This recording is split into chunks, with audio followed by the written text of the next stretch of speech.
નમસ્કાર, વીટીવી પંચાયતમાં આપનું સ્વાગત છે। રાજકોટના જંગલેશ્વરમાં મેગા ડિમોલિશન અંગે સામાજિક અગ્રણી પુરુષોત્તમ પીપળિયાનું મોટું નિવેદન સામે આવ્યું છે। જંગલેશ્વરમાં જે લોકોના મકાન તૂટ્યા છે તેમને ડરવાની જરૂર નથી।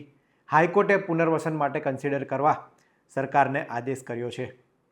આ ઉપરાંત પુનર્વસનને લઈને સ્લમ યોજના અંતર્ગત જે લોકોના મકાન તૂટ્યા છે તેમને 2 BHK ફ્લેટ મળશે તેવી પણ વાત કરી છે। આ અંગે આગામી સમયમાં હાઈકોર્ટમાં સુનાવણી થવાની છે, ત્યારે પુરુષોત્તમ પીપળિયાએ શું કહ્યું સાંભળો। જે સ્લમ એરિયા તરીકે નોટિફાઈડ થયેલ છે તેવા જંગલેશ્વરમાં સ્લમ એરિયાના જે લાભો મળવા જોઈએ એમાં ઓછામાં ઓછું 2 BHKનું રહેઠાણ હોવું જોઈએ તેવું નિર્દેશ કર્યું છે। અને બીજી પણ યોજનાઓ છે, એ યોજનાઓ હેઠળ જે સ્લમ વિસ્તાર હેઠળ વર્ગીકૃત થયેલા મકાનો છે એમને લાભો મળવા જોઈએ। એ કાયદાના પ્રબંધો છે અને અમે આ પ્રબંધો હેઠળ હાઈકોર્ટમાં ગયા હતા અને હાઈકોર્ટે પણ એવું ડાયરેક્શન આપ્યું છે કે તમે આ સ્લમ વિસ્તાર હેઠળના જે નિયમો છે એને તમે કન્સિડર કરો અને ટ્રિબ્યુનલ છે એ અમને સાંભળશે 6 તારીખે। જો એમાં અમને ન્યાય ન મળે તો અમે હાઈકોર્ટ તરફ જશું।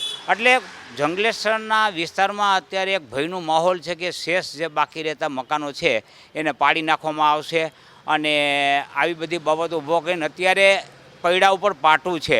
મારી દૃષ્ટિએ આવી ક્રૂર અમાનવીયતા ન આચરવી જોઈએ અને એનાથી દૂર રહેવું જોઈએ। આવો ભય ઊભો કરવો જોઈએ નહીં। હાઈકોર્ટે પણ નિર્દેશ કર્યો છે, એટલે કે મળવાપાત્ર છે। હવે હાઈકોર્ટે મળવાપાત્ર લાભોનો નિર્દેશ કર્યો જ છે કે આપો એમને જે મળવાપાત્ર લાભો હોય તે એને કન્સિડર કરો, એવો શબ્દ વાપર્યો છે। એટલે હાઈકોર્ટની વિરુદ્ધ મને એમ લાગતું નથી કે જાય અને વહેલા મોડું આ લોકોએ સ્લમ યોજના હેઠળના લાભો આપવા પડશે એવી મને શ્રદ્ધા છે। કેટલા સાહેબ અરજદારો અંદાજિત આ વિસ્તારમાં? કારણ કે એક તરફ કોર્પોરેશને તો ટીપી રોડ હેઠળ જે આવતા હતા એ ડિમોલેશન કરી નાખ્યું, પરંતુ આ વહીવટી તંત્રવાળું હજુ બાકી છે। નહીં, ટીપી રોડ ઉપર જે આવતા હતા એનું ડિમોલેશન કર્યું છે એને પણ મળવાપાત્ર છે। ડિમોલેશન કર્યું એટલે એનો અર્થ નથી, એને પણ મળવાપાત્ર છે। જો ટીપી હેઠળ આવતા વિસ્તારોનું પહેલાં પુનર્વસન કર્યું હોત તો સોનામાં સુગંધ ભરત, બેયનો પ્રશ્ન પતી જાત, તંત્રનો પ્રશ્ન પતી જાત અને લાભાર્થીનો પ્રશ્ન પતી જાત।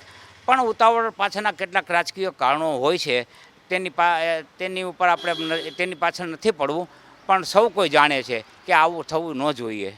રાજકીય કારણોસર તંત્ર દ્વારા ડિમોલિશનમાં ઉતાવળ કરી હોવાની વાત પુરુષોત્તમ પીપળિયા કરી રહ્યા છે। આ ઉપરાંત અમાનવીય વર્તન ન આચરવા માટે પુરુષોત્તમ પીપળિયા વાત કરી રહ્યા છે અને તંત્ર દ્વારા જે વધુ ડિમોલિશનની નોટિસ પાઠવવામાં આવી છે આ મામલે આગામી 6 માર્ચે કોર્ટમાં સુનાવણી થવાની છે।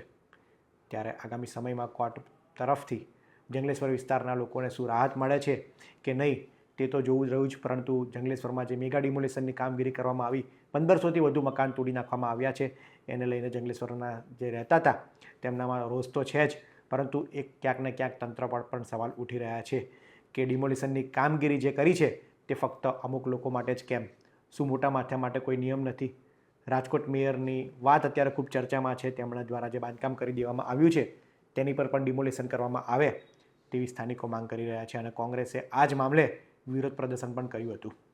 આગામી સમયમાં શું થાય છે તે જોવું રહ્યું। તંત્રના કાને પુરુષોત્તમ પીપળિયાએ જે વાત કરી છે તે કેટલી સામે આવે છે, તે તંત્ર દ્વારા શું નિર્ણય લેવામાં આવે છે તે પણ જોવું રહ્યું।